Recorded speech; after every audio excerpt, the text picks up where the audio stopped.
रायगड महाराष्ट्रासह देश विदेशातील ताज्या बातम्या पाहण्यासाठी मॅक्स इंडिया लाईव्ह चॅनलला सबस्क्राईब करा आणि बेल आयकॉन दाबायला विसरू नका. करा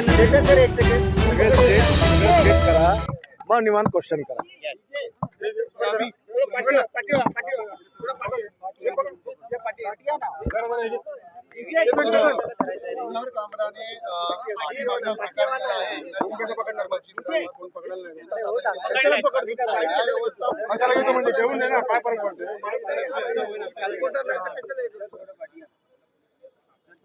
कुणाल कामराने जी मुजोरी काल दाखवली की मी माफी मागणार नाही, मला वाटते जास्त मास त्याला चढलेला आहे.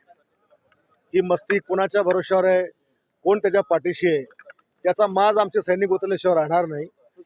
आणि कायदेशीर कारवाईच्यावर त्याचा विश्वास नाही की निपक्ष होणार नाही, तर कारवाई त्यांनी जे काही केलेलं आहे हा मोठा गुन्हाच आहे आणि पोलीस त्याच्यावर योग्य ती कारवाई करणारच आहे. ठीक आहे ना, येऊ द्या ना त्याला महाराष्ट्रामध्ये, फिरू द्या रस्त्यावर, येऊ द्या मोकळ्या मैदानात, जे आम्ही बोललो ते होईल बरोबर.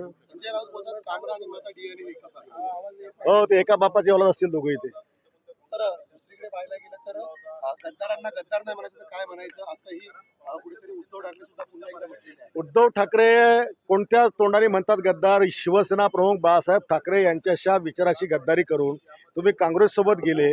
हा, तुम्ही सगळ्यात मोठे गद्दार तर तुम्हीच आहात, ज्याने हिंदुत्वाशी गद्दारी केली, बाळासाहेबांच्या विचाराशी गद्दारी केली.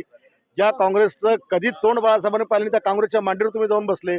सोनियाजीच्या पाया पडायला मुंबईला तिकडे जाता तुम्ही कोणत्या तोंडाने म्हणता की आम्ही गद्दार आहोत म्हणून?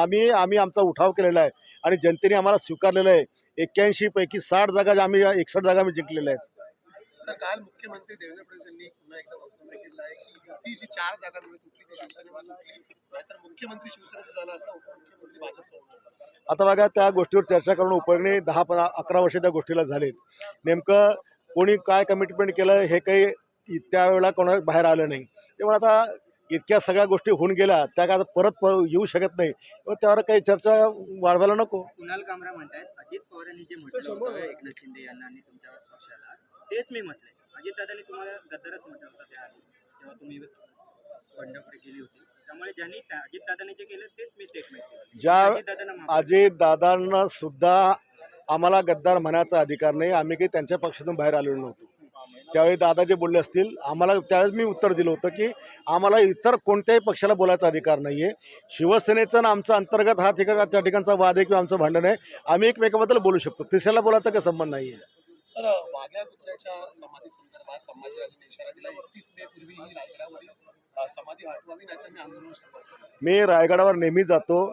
शिवचरित्र मी एक शब्द वाचलेला आहे, त्याच्यामध्ये कुठेही वाघ्या कुत्र्याचा उल्लेख दिसून येत नाही. तुमची भूमिका काय आहे ही समाधी हटवण्याची? माझा म्हणणं आहे की त्या शिवरायांच्या इतिहासामध्ये वाघ्या नावाचा कुत्राचा कुठेच उल्लेख नाही. शिवाजी महाराज घोड्यावर अख्खा देश पायंदळी करत होते. कुत्रा कुठं त्यांच्यासोबत होता? कुठं कुत्रा वेगळा खेळायला त्यांच्याकडे वेळ होता? 2-2, 4-4 आणि 2-2 वर्ष शिवाजी राजे मोहिमेवर राहायचे. मोहिमेवर असताना कुठे कुत्रासोबत असणार आहे? काहीतरी कोणी सगळं उठून उभं केलेलं आहे ते.